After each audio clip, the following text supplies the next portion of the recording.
ایک دوست ایک دفعہ تشریف لائے، بڑے محبت والے ہیں اور ان کا یہ جوتے بنانے کا کارخانہ ہے، تو پوری دنیا پر تبصرہ کر رہے تھے اور کرنا چاہ رہے تھے۔ میں نے ان سے عرض کی بڑی محبت کے ساتھ، میں نے کہا آپ سارے کام چھوڑیں، آپ جوتے صحیح بنایا کریں، آپ ملک کا بہت اچھا فائدہ کریں گے۔ کوئی آدمی چلو ایک دفعہ آپ سے جوتے لے تو ایک سال نکل تو جائے، جوتوں والا خرچہ تو بچے۔ آپ غریب کی اتنی مدد بس کر دیں کہ جو آپ کر رہے ہیں اس کو صحیح کر کے کر دیں، تو باقی ساری دنیا کی فکر آپ چھوڑ دیں، جس کو اللہ نے جہاں رکھا ہے وہ اپنی ڈیوٹی کرے گا۔ دوسرے کے کام میں مداخلت کرنا نظم و ضبط کو توڑ دیتا ہے۔ یعنی آپ دیکھیے کہ جنگ احد میں مسلمانوں کو بظاہر نقصان کا سامنا کرنا پڑا،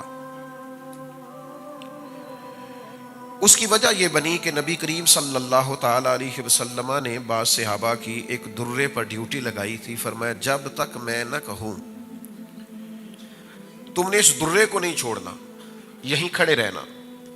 اب جنگ ختم ہو گئی، مسلمان کامیاب ہو گئے، مال غنیمت جمع ہونے لگا، تو بعض صحابہ نے اجتہاد کیا۔ انہوں نے کہا کہ یہ جو حضور نے فرمایا تھا نا جب تک میں نہ کہوں، اس کا مطلب یہ ہے کہ یہ جنگ کے ختم ہونے تک کی بات، تو اب تو ختم ہو گئی جنگ۔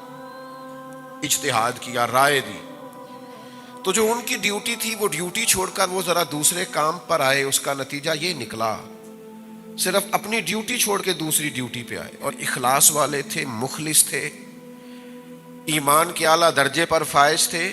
ان کا ایمان کسوٹی ہے دوسروں کے لیے، دنیا کے سب سے عظیم لوگ تھے، لیکن صرف تھوڑی دیر کے لیے اجتہاد میں بھول ہو گئی اور اپنی ذمہ داری چھوڑ کے دوسرے کام پہ وہ لگ گئے، تو اس کا نتیجہ یہ نکلا کہ 70 صحابہ شہید ہو گئے۔ حضرت امیر حمزہ رضی اللہ تعالیٰ عنہ کا پورا وجود کٹ گیا، خود نبی کریم صلی اللہ تعالیٰ علیہ وسلم کو تکلیف آئی، دانت مبارک شہید ہوئے، وجود نور سے خون نکلا۔ یہ ساری آزمائش کیوں بنی؟ کہ وہ جو نظم و ضبط حضور نے دیا تھا بنا کے، اس میں تھوڑی دیر کے لیے بعض لوگوں کو سمجھنے میں اشتباہ پیدا ہوا تو نقصان ہوا۔ ہمارا آج پوری ملت کا اور قومی مزاج یہ بن گیا ہے کہ لوگ ذرا تھوڑا سا دوسروں سے ہٹ کے چلنا چاہتے، نظم و ضبط کے قائل نہیں ہیں، کسی ترتیب کو پسند نہیں کرتے۔ منظم طریقے سے کسی جگہ قطار بنانے کا عرض کر دیا جائے یا کسی جگہ کسی لائن میں آنے کا عرض کر دیا جائے تو بہت سارے لوگ ہوتے ہیں جو کہتے ہیں کہ بھئی میرے پروٹوکول کے اور میرے مزاج کے اور میری شان کے اور میرے فلاں کے خلاف ہے، اب میں یہ کروں گا۔ اچھا مزے کی بات یہ ہے، یہ جتنے بھی لوگ یہاں ہمارے ملک میں یہ کام کر رہے ہوتے ہیں نا کہ نہیں میرا حق ہی نہیں ہے، میں کیوں لائن میں کھڑا ہوں، یہی کسی اور ملک میں جاتے ہیں تو سب سے پچھلی لائن میں کھڑے نظر آتے ہیں، سارا پروٹوکول بھول جاتے ہیں، شان و شوکت بھول جاتے ہیں۔ نظم و ضبط ایک حصہ ہے۔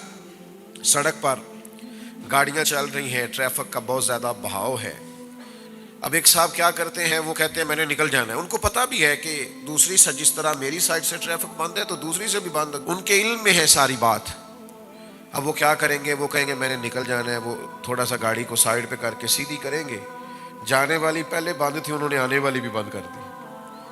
اب وہ ماحول اس طرح کا بن جاتا ہے کہ جس ٹریفک کی امید تھی کہ 20-25 منٹ میں کھل جائے گی وہ کئی گھنٹے بھی نہیں کھلتی۔ تو نظم و ضبط کی پابندی ہمارے مزاج کا حصہ نہیں، اس کے نتائج ٹھیک نہیں نکلتے۔ جس خوبصورت دین کے ہم ماننے والے ہیں وہ سارا ہی نظم و ضبط کی بات کرتا ہے، یعنی نماز ہی پڑھنی ہے نا، اللہ کی عبادت ہی ہے نا، جس وقت وضو کر لوں میں فجر پڑھ لوں ہو جائے گی۔ عبادت کس کی؟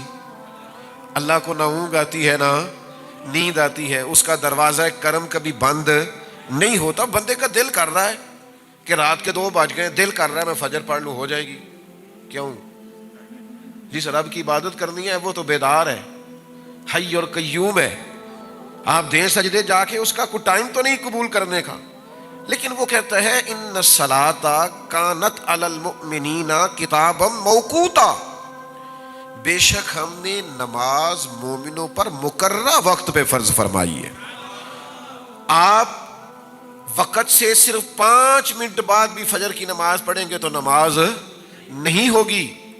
آپ کہیں کہ جناب میرا بڑا دل کر رہا ہے اور دن کے ابھی 11:30 ہوئے ہیں تو میرا دل ہے میں زور پڑھ لوں تو ہو جائے گی، تو آپ کہیں نہ کہ یا اللہ تو قبول کرنے والا، مہربانی کر نہ قبول، تو کریم بڑا ہے، مہربان بڑا ہے۔ ہمارے ہاں نظم و ضبط کا، یہ بخاری مسلم میں حدیث ہے، نبی کریم صلی اللہ تعالی علیہ وسلم نے نا، ایک تو نماز مقررہ وقت پہ فرض ہے، پھر سرکار دو عالم علیہ السلام نے نا اس کے آداب پورے بیان کیے، یعنی آپ کا جسم بھی پاک ہو، لباس بھی پاک ہو، آپ جہاں نماز پڑھ رہے ہیں وہ جگہ بھی پاک ہو، آپ کا منہ بھی قبلے کی طرف ہو، ساری شرائط پائی جائیں، آپ کی نیت بھی موجود ہو، یہ ساری باتیں موجود ہوں گی، پھر آپ ارکان ٹھیک ادا کریں گے، آپ قیام درست کریں گے، رکوع ٹھیک کریں گے، سجود ٹھیک کریں گے، یہ سارا کچھ آپ کریں گے تو نماز ہوگی۔ بخاری مسلم میں حدیث ہے، ایک شخص نے حضور کے سامنے نماز پڑھی، لیکن اس نے وہ مطلوبہ شرائط جو نماز کے لیے ضروری ہیں وہ ادا نہیں کی، تو اللہ کے حبیب نے فرمایا واپس جاؤ اور دوبارہ نماز پڑھو۔ حضور نے فرمایا، سرکار نے یہ نہیں فرمایا کہ تو نے جیسی بھی پڑھی ہے، اب چونکہ میرے سامنے پڑھی ہے تو میں کرتا ہوں، دعا تیری قبول ہو جائے گی۔ آپ بات کو سمجھیں، حضور علیہ الصلوۃ والسلام اللہ کے محبوب مطلق ہیں، حضور دعا کر دیتے کہ یا اللہ جو کمی بیشی ہے معاف کر دے، یقیناً معافی ہو جاتی، لیکن نبی کریم علیہ السلام نے اپنی امت کو قاعدے، ضابطے، نظم و ضبط، اصول، یہ ساری چیزیں سمجھائی ہیں۔ حضور نے فرمایا جاؤ دوبارہ نماز پڑھو، انہوں نے پھر نماز پڑھی، لیکن مطلوبہ شرائط ابھی بھی پوری نہیں تھی، فرمایا پھر دوبارہ پڑھو، انہوں نے پھر پڑھی۔ یہاں تو بھائی کوئی مفتی بھی کسی کو 2-3 دفعہ نہیں پڑھا سکتا، نہ کسی کی اتنی جرت ہے، وہ کہتے ہیں مولوی تو قبول کرنی، یہ اللہ نے کرنی، اتنی طاقت ہی نہیں کسی کو کوئی کہہ سکے۔ 3 بار حضور نے اس سے کہا دوبارہ پڑھو، دوبارہ پڑھو، دوبارہ پڑھو، انہوں نے 3 بار نماز دوبارہ پڑھی، اور چوتھی بار پھر حضور نے سمجھایا کہ یہ کمیاں ہیں، دور کرو گے تو اللہ تمہاری نماز قبول فرمائے۔ تو آپ قاعدوں ضابطوں کے جب تک پابند نہیں ہوتے، نظم و ضبط کے پابند نہیں ہوتے۔ حضور علیہ السلام سے عرض کی یا رسول اللہ میں اونٹ کھلا چھوڑ کے اللہ پہ توکل کروں، فرمایا نہیں، باندھ کے اللہ پہ توکل کر، آپ پرہیز کر کے شفا کا مطالبہ کریں، آپ ساری وہ چیزیں کھاتے جا رہے ہیں۔ اسلام نظم و ضبط کا قائل ہے۔ ظہر کے بعد صحابہ حضور سے ملنے نہیں جاتے تھے، ان کو پتہ تھا کہ اللہ کے محبوب علیہ السلام دوپہر کے کھانے کے بعد کچھ دیر قیلولہ فرماتے، نہیں جاتے تھے، ان کو خبر تھی آرام کا وقت ہے۔ تو بھائی اسلام تو نظم و ضبط کا قائل ہے۔ اللہ کے حبیب علیہ الصلوۃ والسلام جب گھر میں تشریف لے جاتے تو سیرت نگاروں نے لکھا ہے حضور اپنے وقت کو 3 حصوں میں تقسیم کرتے، گھر کے اندر 3 حصوں میں، جو وقت حضور کو بچتا تبلیغ سے، صحابہ کی تربیت سے، جنگی معاملات کو ترتیب دینے سے، اس وقت کو حضور 3 حصوں میں تقسیم کرتے۔ ایک حصے میں حضور نفلی عبادت کرتے، ایک حصے میں گھر والوں کا کوئی مسئلہ ہوتا تو اسے حل کرتے، ان کے پاس بیٹھتے، انہیں وقت دیتے، اور جو تیسرا حصہ ہوتا وقت کا وہ اللہ کے محبوب آرام فرمایا کرتے، اور حضور آرام کرتے، فرمایا تمہاری جان کا بھی تم پر حق ہے، تمہاری آنکھ کا بھی تم پر حق۔ تو اپنی زندگی میں نظم و ضبط بنائیں، چیزوں کو ترتیب دیں۔ کوئی ایسا فقر نہیں ہے جو نظم و ضبط سے مانے ہو۔ ہمارے تمام صوفیہ پابند تھے، ان کے معمولات طے تھے کہ فجر کے بعد یہ وظیفہ پڑھنا ہے، تہجد میں یہ نفل پڑھنے، انہوں نے تو سالوں وہ کام کیے، وہ مرتب زندگی گزارتے۔ ہم بے ترتیب کھاتے پیتے ہیں، بے ترتیب آتے جاتے ہیں، بے ترتیب معاملات کرتے ہیں۔ نبی کریم علیہ السلام نے ہر چیز کے آداب بیان کیے۔ حضور علیہ الصلوۃ والسلام کا مقدس طریقہ یہ تھا کہ مجلس کے بھی حضور آداب بیان فرماتے، یعنی کوئی شخص مجلس میں آیا ہے، حضرت عقبہ بن عامر رضی اللہ تعالیٰ عنہ فرماتے اس نے دروازے پہ کھڑے ہو کے کہا مجھے اندر آنے کی اجازت ہے؟ حضور نے فرمایا نہیں، یہ ابو داؤد شریف میں موجود ہے، سیاستہ میں موجود ہے، فرمایا نہیں اجازت۔ پھر ایک شخص سے کہا اس کو آداب سکھاؤ، وہ گئے اور جا کر کے ان سے کہا کہ جب آپ سامنے آئے ہیں تو پہلے السلام علیکم کہیے، پھر اس کے بعد اجازت طلب کیجئے، پھر آپ کو اجازت ملے گی، اس ترتیب کو درست کیجیے۔ انہوں نے جا کے ان سے کہا تو انہوں نے عرض کیا السلام علیکم، محبوب نے فرمایا وعلیکم السلام، اور جسے حضور کہیں وعلیکم السلام۔ کریم نے کہا وعلیکم السلام ورحمۃ اللہ، کا مجھے اجازت ہے؟ فرمایا آئیے بیٹھیے۔ ایک مجلس میں امام قرطبی نے لکھا ہے، صاحب تفسیر روح المعانی نے، کہ جب کوئی باہر سے شخص آتا تھا نا اور وہ حضور کی مقدس محفل کے آداب نہیں جانتا تھا تو حضرت صدیق اکبر رضی اللہ تعالیٰ عنہ کے ذمے یہ کام تھا کہ وہ اس شخص سے ملتے اور اسے حضور کی بارگاہ کے آداب بتاتے۔ یا کسی شخص کے ذمے لگاتے کہ اسے سمجھاؤ اے پائے نظر ہوش میں آ یعقوب نبی ہے، آنکھوں سے بھی چلنا یہاں بے ادبی ہے، وہ اسے محبت سے، پیار سے، ذوق سے آداب سکھاتے۔ نبی کریم علیہ السلام ایک دن آئے، صاحب کنز العمال نے لکھا ہے، حضور نے دیکھا کہ صحابہ چھوٹی چھوٹی ٹولیوں میں دور دور ہٹ کے بیٹھے ہیں، دور دور۔ یہ ہم بھی کبھی ایسا کرتے ہیں کہ لوگ دور بیٹھے ہوتے ہیں تو کہتے ہیں قریب آ جاؤ، کوئی کھڑا ہوتا ہے تو اسے کہتے ہیں بیٹھ جاؤ، اور یہ ساری چیزیں سنت سے ثابت ہیں۔ صحابہ مختلف ٹولیوں میں دور دور ہٹ کے بیٹھے تھے تو اللہ کے حبیب علیہ السلام نے فرمایا قریب آ جاؤ اور مل کے بیٹھو۔ فرمایا شیطانوں میں بھی کچھ بھیڑیا ہوتے ہیں، وہ جب انسانوں کو الگ الگ بیٹھا دیکھتے ہیں تو شکار کر لیتے ہیں۔ فرمایا جماعت کے ساتھ رہا کرو، اکٹھے رہا کرو، اس لیے کہ جو اکیلا ہوگا در مرشد دا چھڈی نہیں، نہیں تے ہو جاوے گا روگی، جیڑی بکری اجڑوں وچھڑی یو بگیاڑا جوگی۔ جیڑی بکری اجڑوں، بکریاں اکٹھی ہوں تو اس پہ بھیڑیا حملہ ڈرتا ہے، لیکن ایک بکری ہے تو پھر تو شکار ہو گئی۔ جیڑی بکری اجڑوں وچھڑی وہ بگیاڑا جوگی۔ تو حضور نے فرمایا مل کے بیٹھو۔ پھر تو شارحین فرماتے صحابہ اس طرح مل کے بیٹھتے تھے، اس طرح جڑ کے بیٹھتے تھے کہ ایک چادر بھی سب پہ ڈالی جاتی تو پوری آ جایا کرتی۔ لیکن کچھ لوگوں کو الگ سے دکھنے کا شوق ہوتا ہے، الگ سے نظر آنے، وہ بعض اوقات شیطان جو بھیڑیا ہے اس کے ہتھے چڑھ جاتے۔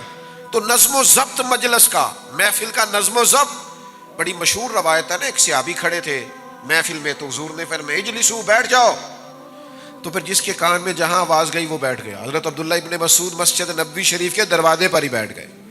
تو یہ آداب ہیں، مجلس کے آداب ہیں، گفتگو کے آداب ہیں، سفر کے بھی آداب ہیں۔ ہم نے سفر کرنا ہے نا، آداب ہے۔ حضور سفر کے لیے تشریف لے کر کے جاتے جب مدینہ شریف سے، تو کسی ایک صحابی کو اپنا نائب بنا کے جاتے۔ حضور علیہ الصلوۃ والسلام مسجد کی ڈیوٹی بھی دے کے جاتے کہ آپ نماز پڑھائیں گے۔ ایک دفعہ حضرت عبداللہ ابن مکتوم کو بھی حضور نے نائب بنایا مدینہ منورہ میں۔ ایک موقع پہ مولا علی شیر خدا رضی اللہ تعالیٰ عنہ کو بھی بنایا۔ حضور نیابت دے کے گئے کہ آپ یہ سارا نظام دیکھیں گے، نظم و ضبط دیکھیں گے، نماز پڑھائیں گے، ڈیوٹی لگائیں گے۔ اور حضرت ابو سعید خدری رضی اللہ تعالیٰ عنہ سے روایت ہے، حضور فرماتے ہیں جب بھی تم میں سے 3 لوگ سفر کریں تو ایک کو اپنا امیر بنا لیں، وہ جو فیصلہ کرے گویا اسے قبول کرے۔ بعض اوقات ہوتا ہے نا، یہاں رکنا ہے، یہاں کھانا کھانا ہے، یہاں کچھ دیر سستانا ہے، یہاں کچھ دیر آرام کرنا۔ تو فرمایا جب بھی تم میں سے کوئی نکلے تو کسی کو اپنا امیر مقرر کر لے، امیر بنا لے۔ نظم و ضبط کے بغیر زندگی چلتی نہیں ہے، لیکن ہمیں تھوڑا سا اپنے آپ کو، اپنی اولادوں کو، آنے والے لوگوں کو نظم و ضبط کا، اور نظم و ضبط خوبصورت بڑا ہوتا ہے، یہ پیارا بڑا لگتا ہے۔ یہ کبھی ایک ترتیب سے جاتے ہوئے آپ بچوں کو دیکھیں جو ایک ہی لباس میں ہوں، ایک ہی ادارے کے ہوں، اور ایک ہی کیفیت سے کبھی وہ گزر رہے ہوں، تو یوں محسوس ہوتا ہے کہ فرشتوں کی ٹولیاں گویا جا رہی ہیں۔ نظم و ضبط شائستگی پیدا کرتا ہے، خوبصورتی پیدا کرتا ہے۔ اجتماعی ترتیب جو ہوتی ہے وہ ایک نیا ہی انداز ترتیب پا جاتا ہے، لیکن شرط یہ ہے کہ ہم تھوڑے سے نظم و ضبط کے قائل بنے۔ ہمارے ہاں نا رواج نہیں ہوتا، بلکہ کچھ لوگ ایسے ہوتے ہیں وہ ان کو جلدی بڑی ہوتی ہے، کچھ کہنے لگا ہوں محبت کے ساتھ دل لگی کرنے لگا ہوں، ان کو جلدی بھی بڑی ہوتی ہے اور کام بھی کوئی نہیں ہوتا۔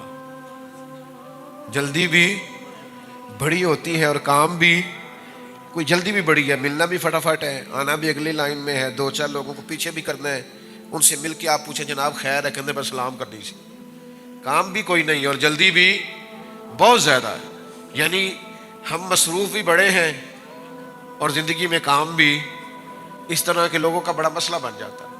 وہ کہتے ہیں آپ چھوڑ دیں، پہلے میری سن لیں۔ نبی کریم علیہ السلام گفتگو فرماتے تو اگر دوران گفتگو کوئی آدمی اپنی بات کرنی شروع کرتا تو اللہ کے محبوب علیہ السلام کا طریقہ یہ تھا کہ حضور اس کی طرف توجہ نہیں فرماتے تھے، جس سے بات کر رہے ہوتے تھے پہلے وہ بات مکمل کرتے۔ کچھ لوگ فٹافٹ بات کرتے ہیں نا، کہتے ہیں قطع کلامی معاف تے گل شروع، تو میں تو روک دیتا ہوں، میں کہنا جی اسی تے معاف ہی نہیں کیتا، تسی معافی یہاں تے بندوق لے کے منگنی سی نا، پہ قطع کلامی معاف نہیں تے گولی آئی جی۔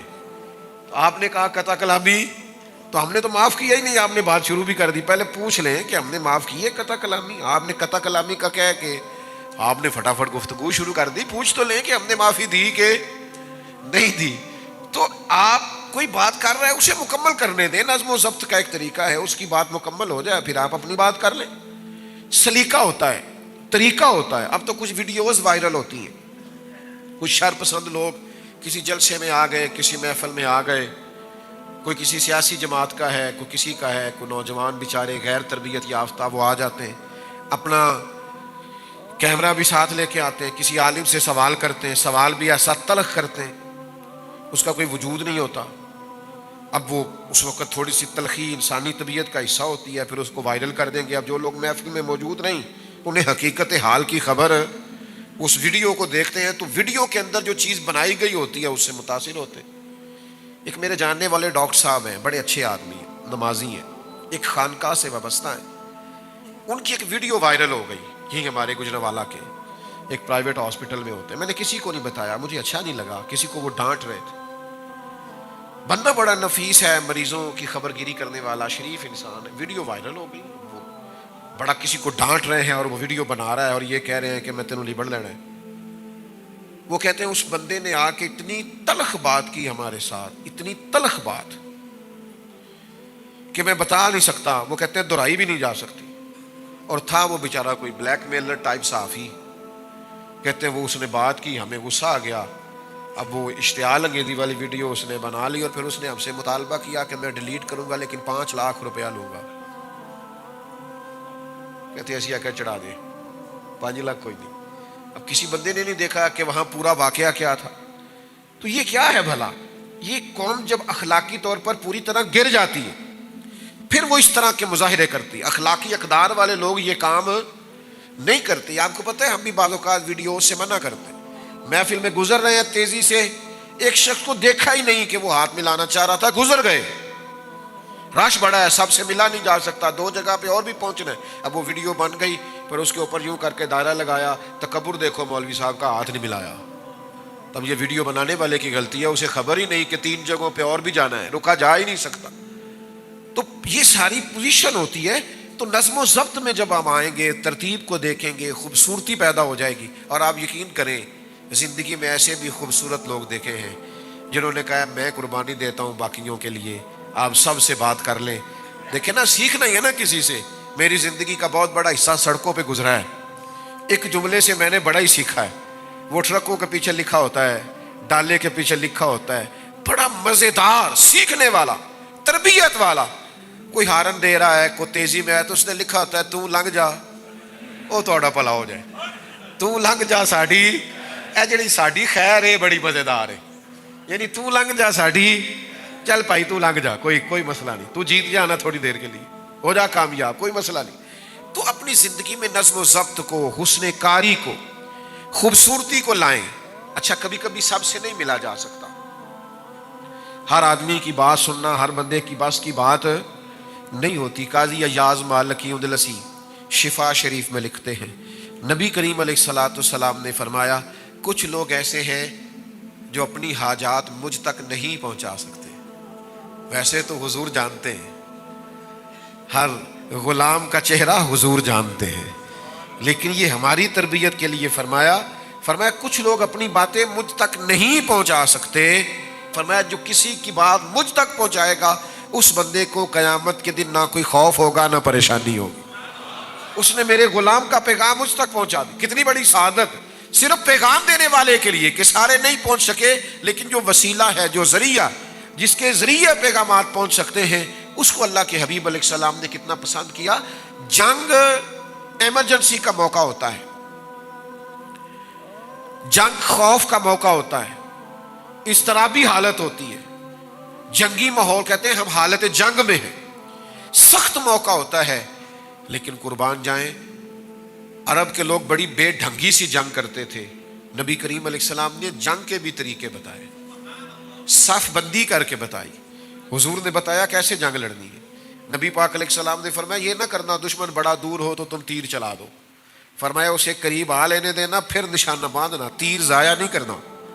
فرمایا اس پر تیر چلانا، اور اگر وہ زیادہ قریب آ جائے تو پتھر سے حملہ کرنا، اور جب بالکل قریب آ جائے پھر تم نے تلوار اٹھانی ہے، پھر تم نے نیزے کا استعمال کرنا ہے، پھر تم نے خنجر اٹھانا ہے۔ وہ ساری ایک مرتب ترتیب جس سے جنگی حکمت عملی سمجھ میں آئے۔ کافروں کو نہیں سمجھ آ رہی تھی کہ بدر کے دن حضور نے ریتلی زمین پر کیوں جا کے ڈیرا لگایا ہے۔ وہ اس لیے ڈیرا لگایا کہ صبح بارش ہو گئی تو وہ زمین سخت ہو گئی، اس کا فائدہ ہو گیا، مضبوط ہو گئی، اور انہوں نے جہاں ڈیرا لگایا تھا وہاں کیچڑ بن گیا۔ تو میرے عزیز یاد رکھیے گا کہ جنگ کے موقع پر بھی آپ حکمت عملی کا مظاہرہ کریں گے، آپ ترتیب کے ساتھ چلیں گے۔ جب زندگی مرتب ہو جاتی ہے پھر زندگی بڑی خوبصورت ہو جاتی ہے۔ مجھے ویسے تو کو 20-22 سال ہو گئے یہ گفتگو کرتے، تقریر کرتے، دوران طالب علمی سے ہی بات کرنی شروع کر دی تھی، تو اب بھی کوئی 18 سال تقریباً ہونے کو ہیں یا اس سے زیادہ مستقل جمعہ پڑھاتے۔ اور جن لوگوں کو 17 سال ہو گئے میرے پاس جمعہ پڑھتے، انہیں پتہ ہوگا کہ کبھی ایسا نہیں ہوا کہ میں 10 منٹ جمعے میں لیٹ ہوا ہوں۔ ہو ہی جاتا ہے نا، کبھی بندہ بیمار بھی ہوتا ہے، کمی بیشی بھی ہوتی ہے۔ کہیں ٹائم دیا ہو تو ایسا نہیں ہوتا کہ وہ لوگ باہر گلیوں میں کھڑے ہوں کہ پہنچے نہیں، ایسا ہو جاتا ہے کہ 25 منٹ پہلے پہنچ گئے۔ بھائی زندگی میں آپ نظم و ضبط بنائیں اگر آپ نے کوئی کام کرنا، آپ چیزوں کو مرتب کریں اگر آپ نے کوئی کام کرنا ہے، آپ طے کریں۔ یعنی اتنے سالوں میں ایسا نہیں ہوا کہ آج 15 منٹ لیٹ ہیں، آج 18 منٹ لیٹ ہیں، آج 10 منٹ لیٹ ہیں، بس کرنا ہے نا ایک کام تو 1-2 منٹ تو سمجھ میں آتے ہیں۔ کسی وقت ٹریفک رک گئی، لیکن آپ نے عمر بھر ہر کام ہی دیر سے کرنا ہے، کیسے کام چلے گا، کیسے ترتیب بنے گی؟ جن لوگوں نے یہی آج تک طے نہیں کیا کہ سونا کتنے بجے، اٹھنا کتنے بجے۔ ہمارے بہت بڑے درویش بزرگ گزرے، حکیم الامت مفتی احمد یار خان صاحب نعیمی رحمت اللہ علیہ، ان کی زندگی میں لوگ شکوہ کرتے تھے کہ مفتی صاحب زیادہ پاس بیٹھنے نہیں دیتے۔ کچھ لوگ جاتے ہیں نا، ان کا خیال ہوتا ہے کچھ خوش گپیاں ہوں، کچھ ٹائم نکلے، کچھ تھوڑا سا سوسائٹی پہ، معاشرے پہ، ارد گرد کے ماحول پر تبصرہ ہو، وہ جی بیٹھنے نہیں دیتے۔ مفتی صاحب نے قرآن مجید کی تفسیر لکھی ہے، 1 جلد کا 1 پارہ ہے، 8 جلدوں میں شرح لکھی ہے انہوں نے مشکاہ شریف کی۔ اگر وہ لوگوں کو پاس بٹھائے رکھتے تو وہ کام جو ان کے وصال کے اتنے سالوں کے بعد بھی لوگ فائدہ اٹھا رہے، میرے جیسے کئی لوگ اس سے نفع اٹھاتے ہیں، اسے پڑھ پڑھ کے اپنا فائدہ کرتے ہیں، وہ کام ہو سکتا تھا۔ مفتی صاحب اتنے پابند تھے وقت کے، 1 بجے وہ بیان شروع کرتے تھے، جب وہ مائک میں کہتے نا الحمدللہ تو لوگ گھڑیاں ٹھیک کرتے تھے۔ اللہ کرے میری نئی نسل کو سمجھ میں آئے بات، نوجوانوں کو سمجھ میں آئے۔ 1.5 گھنٹہ آئینے کے سامنے کھڑے رہتے، 20 25 منٹ لیٹ ہونا کچھ مناسب ہی نہیں سمجھتے، 2.5 گھنٹے موبائل پہ بیٹھے۔ تو زندگی میں جن لوگوں نے بھی کارہائے نمایاں سر انجام دیے ہیں، انہوں نے وقت کی رفتار کو سمجھا ہے، انہوں نے دیکھا ہے تقاضا کیا ہے، انہوں نے نظم و ضبط کو دیکھا ہے، چیزوں کو دیکھا ہے، قاعدے کو سمجھا ہے، اپنی زندگی کو انہوں نے مرتب کیا ہے۔ آپ کو ٹائم کے مطابق اپنے آپ کو ترتیب دینا ہے، گھڑی آپ کے لیے نہیں رکے گی، وقت ہمارا انتظار نہیں کرے گا۔ بچے اپنی ترتیب سے بڑے ہو جائیں گے، ہم اپنی ترتیب سے بوڑھے ہو جائیں گے، وقت گزرے گا، اپنی اپنی ترتیب سے جو طاقتور جسم ہے اس میں کمزوری آنے لگ جائے گی، خدا نہ خواستہ تندرست لوگ بیمار نظر آنے لگ جائیں گے، وقت گزر جائے گا۔ کرنے کا کام یہ ہے کہ اس وقت سے جلدی سے کام لیا جائے۔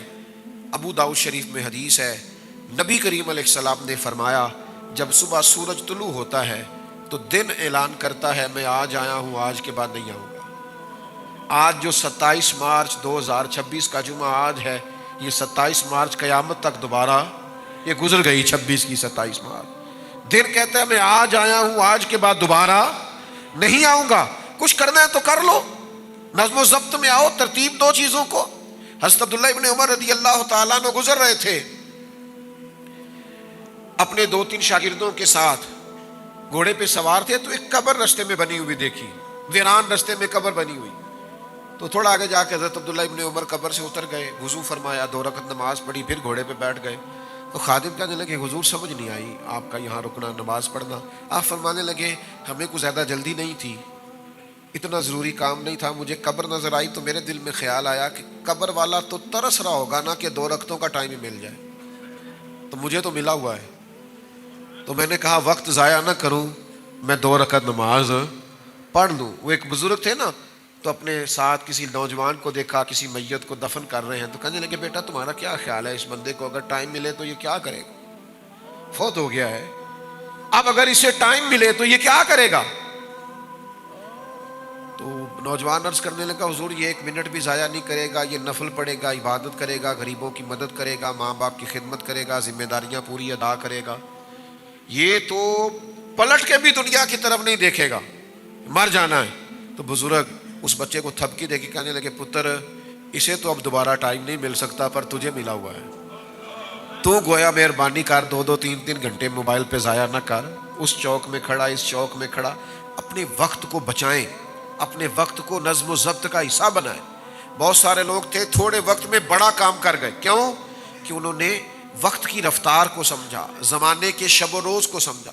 پھر کاموں میں بھی آپ نے ترتیب لگانی ہے، جو زیادہ ضروری کام ہے وہ پہلے کریں، جو غیر ضروری ہے وہ بعد میں ہو جائے گا، تو نظم و ضبط کے ساتھ چلیں گے۔ اگر آج کا بیان آپ لوگوں کو اچھا لگا ہو تو چینل کو سبسکرائب اور ویڈیو کو لائک اور اپنے دوستوں کے ساتھ شیئر کرنا نہ بھولیں۔ جزاک اللہ۔